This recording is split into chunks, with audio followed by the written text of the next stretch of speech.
नमस्कार, आप देख रहे हैं न्यूज 18 और मैं हूं मिथिलेश गुप्ता। कहता है वोटर का कारवा पहुंच चुका है देवी अहिल्या की नगरी इंदौर। देवी अहिल्या से ताई को मिला आशीर्वाद। जिसने भी लड़ा ताई के सामने चुनाव, उसका खत्म हो गया चुनावी सफर।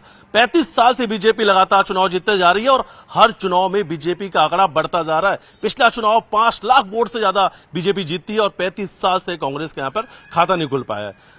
देश का सबसे स्वच्छ शहर इंदौर, स्वच्छता की पहचान रखने वाला इंदौर शहर खान पान में भी पूरी दुनिया में अपनी एक अलग पहचान रखता है। यहाँ के वोटर इस वक्त हमारे साथ मौजूद हैं। क्या सोचते हैं, किन चुनावी मुद्दों पे वो अपना मतदान करते हैं और इस बार क्या है स्थानीय मुद्दे या किन मुद्दों में वो अपना करने वाले हैं मतदान, क्या कुछ इनके मन में, इनसे हम बातचीत करेंगे, टटोलेंगे इनके मन को, पूछेंगे इस बार किन मुद्दों में करने वाले हैं वो अपना मतदान, किन मुद्दों में आप लोग मतदान करने वाले और इंदौर की जनता के मन में क्या कुछ इस वक्त चल रहा है। देखिए, इंदौर की जनता के मन में इस समय क्या चल रहा है तो नहीं बोल सकता, लेकिन मेरे मन में ये चल रहा है कि हमारा देश सर्वोपरि है।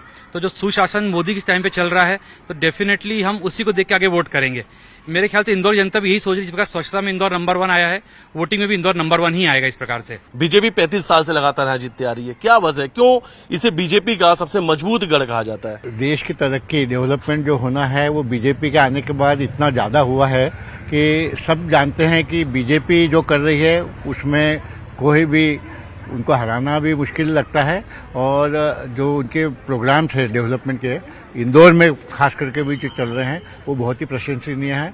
और ये मैं खुद चाहता हूं कि बीजेपी ही आए तीसरी बार और आएगी भी। तो बड़े बड़े डिसीजन लेते हैं, जैसे 370 हुआ, सीए लेना है या माइग्रेशन को रोकना है, ये कोई परिपक्व नेता ही ले सकता है कि जो सिर्फ सोचे देश के बारे में, ना कि अपने परिवार के बारे में। तो एक कुछ जो लहर चल रही इसी चीज के लिए कि देश को लेकर आगे बढ़ना है, तो वही लहर मेरे ख्याल से आगे बढ़ा रही मोदी जी को। वही 370 का वादा किया, पूरा हो गया। राम मंदिर का वादा किया, पूरा हो गया। 3 तलाक का वादा किया, पूरा हो गया। वंदे भारत अपने आप आ गई। दूसरी बहुत सारी चीजें, बहुत अच्छी तरक्की की है देश ने मोदी जी के राज में। 35 साल की जो आप बात पूछ रहे थे, तो एक होता है संस्कार जी, कांग्रेस के संस्कार, भाजपा के संस्कार। भाजपा के संस्कार राष्ट्रवाद के हैं, देश को आगे रख के, प्रदेश को उसके बाद में, उसके बाद शहर को। तो हमारे यहाँ जो ताई थी, वो ताई लगातार इसीलिए जीती कि उन्होंने शहर को बहुत आगे रखा, साथ में पूरे प्रदेश का ध्यान रखा और देश को भी सर्वोपरि रखा। तो इसलिए ताई को एक तरफा मत मिले। उसके बाद शंकर भाई आए, शंकर लालवानी जी, उन्होंने भी पिछले 5 सालों में बहुत अच्छा परफॉर्मेंस किया है, जो कि दिख रहा है। कोविड का समय हो या दूसरी चीजें हो या मेट्रो ट्रेन हो, शहर की हर तरक्की में केंद्र सरकार की तरफ से पूरा सहयोग मिलता है। डबल इंजन की सरकार ये होती है। किसी को देखना है तो इंदौर आके देखे, मध्य प्रदेश में आके देखे, बिल्कुल ये होता है। और रही बात मोदी जी की, तो जो एक राष्ट्र के लिए जो सोच होती है वो हमने मोदी जी में देखी। इसके पहले कई प्रधानमंत्री आए, जो मैं मेरी एज के अनुसार बता रहा हूँ। मैंने जो भी प्रधानमंत्री देखे, ऐसा प्रधानमंत्री मुझे नहीं मिला। न मैंने ऐसा देखा, न मैंने ऐसा कभी सोचा था कि ऐसा भी हो सकता है। वो देश को सर्वोपरि रखते हैं, न अपने परिवार को, न परिवारवाद को। तो जो मोदी जी का विजन है, एक नेता। सनातन के मुद्दे को आप कैसे देखते हैं, क्योंकि विपक्ष तो ये कह रहा है कि राम मंदिर में अभी प्राण प्रतिष्ठा इसलिए कराया जाए कि उसका बेनिफिट्स लोकसभा चुनाव में लिया जा सके। सनातनी तो हम शुरू से हैं, 1947 से बोलो या 1000 वर्षों से बोले। 1947 में देश का विभाजन ही इस कंडीशन पर हुआ था, जातिवाद के आधार पर, हिंदू मुस्लिम। तो वैसे तो उसी समय इसको घोषित कर देना था, पर ठीक है, हम लोकतंत्र हैं जी। तो सनातन भी है हमारा और मुस्लिम धर्म भी हमारा है। हाँ। लेकिन अब तक क्या हुआ ना, तुष्टीकरण होता रहा। अच्छा। कांग्रेस के समय उन्होंने पोलराइज किया। आज भी कांग्रेस पार्टी मुसलमानों को डराती है कि अगर आपने हमको वोट नहीं दिया तो ये आपकी सत्यानाश कर देंगे या आपको ऐसा करेंगे। डराते हैं सिर्फ, ऐसा होता नहीं है। 3 तलाक मुस्लिम बहनों के पक्ष में ही था, उनके लिए ही था। अच्छा, इस बार ये भी कहा जा रहा है कि अगर ये पूर्ण बहुमत, बार 370 की बात हो रही है, कह रहे हैं कि 370 इसलिए कहा जा रहा है कि इस बार वो संविधान में कुछ चेंजेस करना चाहते हैं, लग रहा है कुछ ऐसा। संविधान की बात अगर मैं बोलूं, कह रहे हैं कि आरक्षण में जी, मैं आपको संविधान की बात, कांग्रेस बोल रही है संविधान बदल देंगे, और आप उनका घोषणा पत्र पढ़ें तो वो खुद संविधान बदलने की बात कर रहे हैं कि हम आएंगे तो ये बदलेंगे, हम आएंगे तो वो बदलेंगे। तो संविधान तो वो खुद बदल रहे हैं। तो मोदी जी ने तो करेक्ट किया है चीजों को।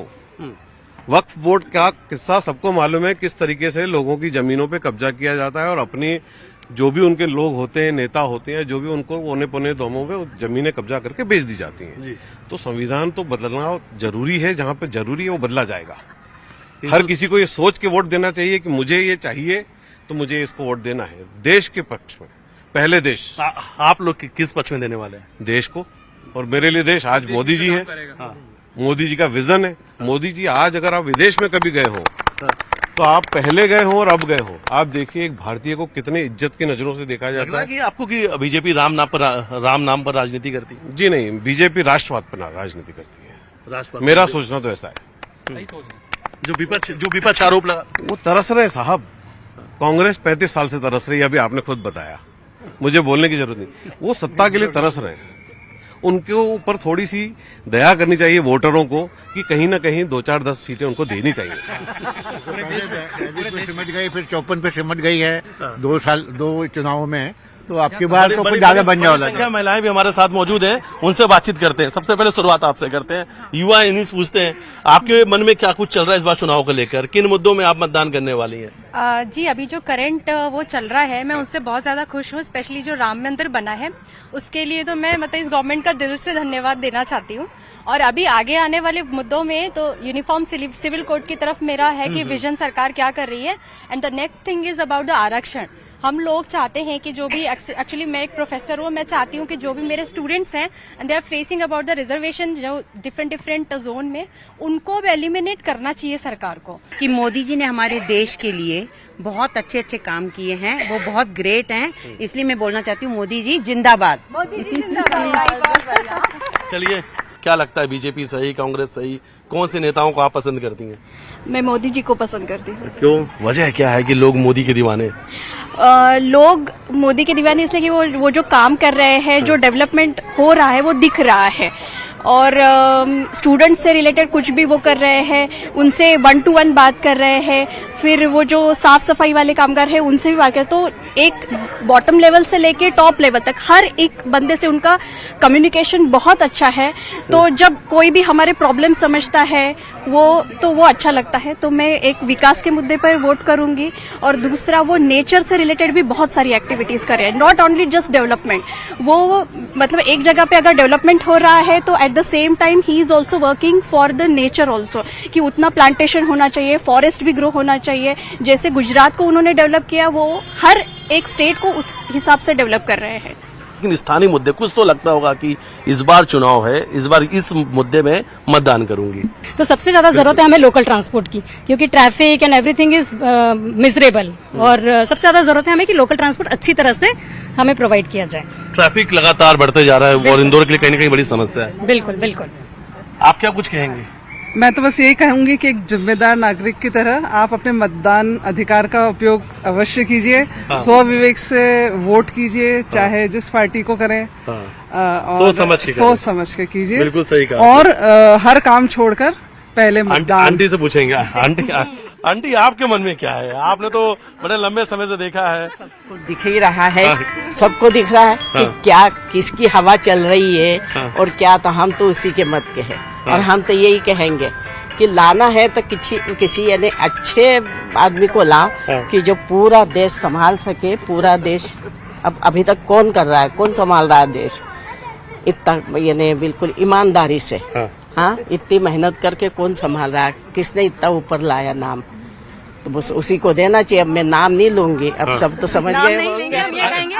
ये वो वोटर हैं जो इशारों अपनी बात करते हैं, और इन्हीं वोटर की बात करते हैं साइलेंट वोटर। तो आप भी सुन रहे हैं कि ये वो वोटर हैं कि जिन्होंने अपनी बातें तो कर दी लेकिन नाम नहीं लिया। इशारों में बात हो रही है, और प्रधानमंत्री भी आजकल कुछ बातें ऐसे ही इशारों में कर रहे हैं। उनके मन में जो कुछ है इशारों में बोलते हैं, लोग समझ जाते हैं अपने आप। यही इंदौर की जनता है, और यही इंदौर के जो लोग हैं अपनी बातें रख रहे हैं, क्योंकि कभी तो तंज कसता सीधा, कभी का कटाक्ष हर किसी ने देखा है। देखिए, कभी तंज कसता है लेकिन कभी का हृदय सभी की भलाई के लिए ही होता है। हम ये चाहते हैं कि कोई भी जीते, देश का भला होना चाहिए, देश विकास के मार्ग पर अग्रसर होते जाना चाहिए।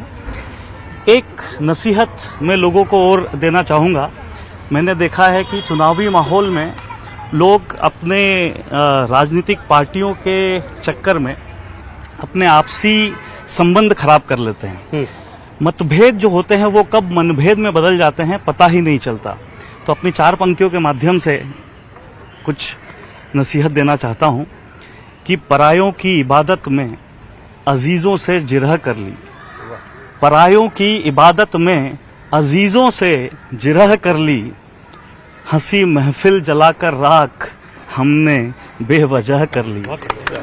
हंसी महफिल जलाकर राख हमने बेवजह कर ली। और इधर दोनों तरफ प्यादे, इधर दोनों तरफ प्यादे हुए हैं खून के प्यासे। इधर दोनों तरफ प्यादे हुए हैं खून के प्यासे। उधर दोनों वजीरों ने न जाने कब सुलह कर ली। इधर दोनों वजीरों ने न जाने कब सुलह कर ली। सियासत की पिच का सचिन तेंदुलकर किसे मानते हैं आप? एक मिनट, इधर से कहीं सब आवाज आई है, यहाँ से कहीं आवाज आई है। आपने कहा सियासत की पिच का कौन है सचिन तेंदुलकर? मोदी जी। मोदी जी।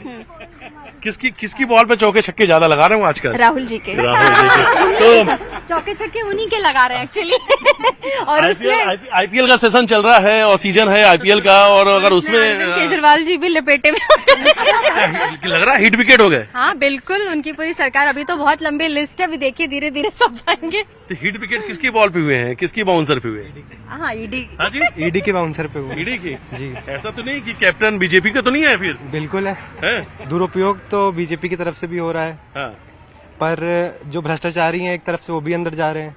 आपकी बातों से नाखुश क्यों नजर आ रही है? आपने कुछ बोला और नाखुश हो गई? नहीं, इनके अपने कुछ वो है, हम दोनों के मतभेद है। वो थोड़े क्रिटिकल हैं चीजों को लेकर के, ठीक है, वो अपना यूपी से आए हैं, यूपी की बातों को रखते हैं। मुझे लगता है कि यहाँ पे अच्छा डेवलपमेंट हो रहा है। अच्छा, काशी की बात कर लेते हैं, क्योंकि प्रधानमंत्री वहाँ से चुनाव लड़ते हैं। काशी का विकास कितना हुआ है? काशी का तो कायाकल्प हुआ है पिछले 10 साल में, काफी अच्छा काम हुआ है साफ सफाई में। और आप वहाँ का गोदलिया चौक देखेंगे तो आपको लगेगा नहीं है भारत का हिस्सा, ये लगेगा आप कहीं यूरोप में आ गए हैं। और जो घाटों का पुनर्विकास हुआ है काफी अच्छे तरीके से हुआ है, और साफ सफाई पे बहुत ध्यान दिया गया है। और इसको पूरे विश्व में ऐसे प्रचार प्रसारित किया गया है कि भारत को एक टूरिस्ट अट्रैक्शन बनाया जाए और काशी का एक ब्रांड बनाई जाए काशी की पूरी दुनिया में। तो सचिन तेंदुलकर तो आपने बता दिया कि मोदी जी हैं, तो धोनी कौन है? अमित शाह। अमित शाह। तो देखिए ये है वोटर सर। मैं आपको स्कोर बताती हूँ, अब की बार 400 पार। अच्छा, तो इस बार मतलब कि दोनों मिलके दोहरा शतक मारने वाले हैं। 200 अमित भाई और 200 प्रधानमंत्री मोदी जी। 20 ओवर के मैच में वो दोनों भी लगाएंगे। लिखो, मजा आएगा देखने में। मजा आएगा देखने में। मजा आएगा, मतलब एक ओवर में 6 छक्के बढ़ने वाले हैं। 100% युवराज सिंह का भी रिकॉर्ड ब्रेक कर देंगे। एक ओवर में जो छक्के का रिकॉर्ड है उसका, वो भी रिकॉर्ड ब्रेक हो जाएगा। तो आप लोग मतलब रिकॉर्ड तो बनाने के लिए तैयार है इस बार? बनेगा इंदौर में रिकॉर्ड? बनेगा। कह रहे हैं कि कैलाश जी कह रहे हैं कि 8 लाख पार इस बार तो इंदौर में है। हो जाएगा, टचवुड हो जाएगा। हाँ, हम करवा देंगे, बिल्कुल करवाएंगे। तो इतिहास बनेगा यहाँ से। बिल्कुल हम बनवाएंगे इतिहास मोदी जी के लिए। लहर किधर है? बिल्कुल उसी तरफ जहाँ हम ले जाना चाहते हैं मोदी जी वो को। आंटी ने कहा था इशारों की बात कही थी उन्होंने। आपकी इशारों की बात कर लेते हैं, फिर से आ गई ये इशारों की बातें। वहाँ से भी इशारों में बात हो रही है। हम भी वही कह रहे भैया अच्छा, कि हम बात ये जो ग्रुप है ये आपस में क्या चर्चा कर रहा है इन दोनों में? कि ये क्योंकि आप लोग की हंसी बहुत कुछ बता रही है, बड़ा सबको देखकर हम लोगों को अच्छा लग रहा है। अच्छा लग रहा है। बच्चों से जो भी देखिए आप किसे पसंद करती हैं? हम जो अभी तक चली आ रही है उसे ही पसंद करेंगे ना। राम मंदिर देखा आपने? गए? है ना, बिल्कुल गए। जी हाँ, अयोध्या अयोध्या है इस बार? अयोध्या मन में है? बिल्कुल हम हुआ है अयोध्या, अभी कल परसों ही तो आए हम। अच्छा, हाँ बिल्कुल अच्छे से हम रामनवमी की तो शायद वो तस्वीर भी देखी होगी कि जब सूर्य तिलक भगवान, वो भी देखा हमने। वो भी हाँ उसमें तो है ही, हमने यूट्यूब पे भी देखा। लंबा संघर्ष है, हजारों सालों का संघर्ष रहा है। हाँ वही तो बहुत बढ़िया काम किया है। वो मौलिक अधिकार है जिसमें से एक अधिकार हमको स्वतंत्रता का अधिकार मिलता है, तो उसमें हमको वो उसी के लिए दिया गया है कि आपको जो करना है वो अच्छा करो। और विकास के लिए अगर हमारे मोदी जी आगे बढ़ चुके हैं और हमको उस चीज के लिए कर रहे हैं तो हमको क्यों नहीं करना चाहिए? तो वोट फॉर मोदी। प्रियंका गांधी, राहुल गांधी कह रहे हैं कि अगर ईवीएम को हटा दिया जाए कुछ भी नहीं हो तो सकता। 150 भी नहीं पहुंच पाएंगे बीजेपी। अभी तो कुछ भी नहीं हो सकता है, वो तो गए, उनकी तो पटरी क्रॉस हो चुकी है, अलग हो चुकी है, वो नहीं होना कुछ उनका। जो होगा वो मोदी जी करेंगे। सीए तो अभी, लेकिन इसके पहले देखिए आपका 370, स्वच्छता को ले लीजिए आप, जनधन योजना ले लीजिए, जो आपका उज्ज्वला योजना आया, शौचालय योजना, इसके अलावा आपका आवास योजना, मतलब कहीं गिनाने के लिए IIM कितने सारे आ गए, तो एम्स आ गए, तो गिनाने के लिए तो इतनी सारी चीजें हैं। और इकोनॉमी में देखिए हम लोग, इकोनॉमी कहाँ से कहाँ पहुंच गई हमारी। तो जो मोदी जी ने किया, जो मोदी जी का विजन, जो मोदी जी का विजन है, जो मैनेजमेंट है, जिस तरीके से देश को डेवलप कर रहे हैं, जिस तरीके से इंफ्रास्ट्रक्चर आ रहा है, वंदे भारत आ रहा है, मतलब हम सोच नहीं सकते अनगिनत। और पाइपलाइन में और कितनी चीजें हैं जो भविष्य में सामने आएंगी। तो मैं तो मोदी सरकार को लेकर आगे भी चाहना चाहूंगा। और मोदी एक सवाल आपसे ले लेते हैं कि विपक्ष बार बार कह रहा है कि महंगाई है, उस पर चर्चा नहीं होती, बेरोजगारी है, उस पर चर्चा नहीं होती। नहीं, देखिए, बेरोजगारी और महंगाई अपने आप में एक मुद्दा है, लेकिन यदि देखें समय के साथ साथ देखेंगे तो भाई हर व्यक्ति जहां चाहता है कि ग्रोथ है, तो ग्रोथ के साथ साथ जो रेट ऑफ इन्फ्लेशन है वो उसको वो कंपनसेट करता जा रहा है। यदि हम मतलब मेरी यदि नजरों से देखा जाऊं तो भाई आज जैसे मैं एक इंडस्ट्री में काम करता हूं, तो हम इंडस्ट्री में बहुत सारे लोगों को ढूंढते हैं, हम बहुत रिक्रूटमेंट करते हैं, है ना, लगातार। लेकिन हम कुछ अच्छे लोगों को ढूंढना चाहते हैं तो बहुत सारे अभी भी ऐसा जो व्यक्ति काम करना ही नहीं चाहता, बेरोजगारी उसके लिए है, और जो काम करना चाहता है, इंडस्ट्री हो या कोई भी संस्थान हो, हमेशा उसको चाहती है कि वो हमेशा रिटेन रहे। देखिए, इंदौर स्वच्छता में नंबर 1 शहर है, और जैसा कि आपने भी इंगित किया, हम लोग स्वच्छता को बहुत महत्व देते हैं। अभी तक भी हम स्वच्छ छवि के प्रत्याशियों को चुनते आए हैं और इस बार भी वही करेंगे। स्वच्छ छवि के प्रत्याशियों को वोट देते आए हैं और इस बार भी वो वही करेंगे। और कहता है वोटर में खुलकर इस बार युवाओं ने खासतौर पर रखी अपनी बात, जो उनके मन में है। उन्होंने सब कुछ स्पष्ट तरीके से बताया कि किन मुद्दों में वो करते हैं मतदान, किन मुद्दों में वो अपने साथ इस देश को लेकर आगे चलने वाले, तमाम उन्होंने बातें खुल के अपने साथ रखी और बताया कि किन मुद्दों के साथ वो इस बार अपना मतदान करने वाले हैं। और ये इंदौर की जनता है जिनसे हमने अभी बातचीत की। लगातार ये कहता वोटर कारवा जारी रहेगा और बहुत जल्द हम मिलते हैं एक नए शहर में कहता वोटर के साथ। वीडियो जर्नलिस्ट डले साथ मिथिलेश गुप्ता, न्यूज 18 इंदौर।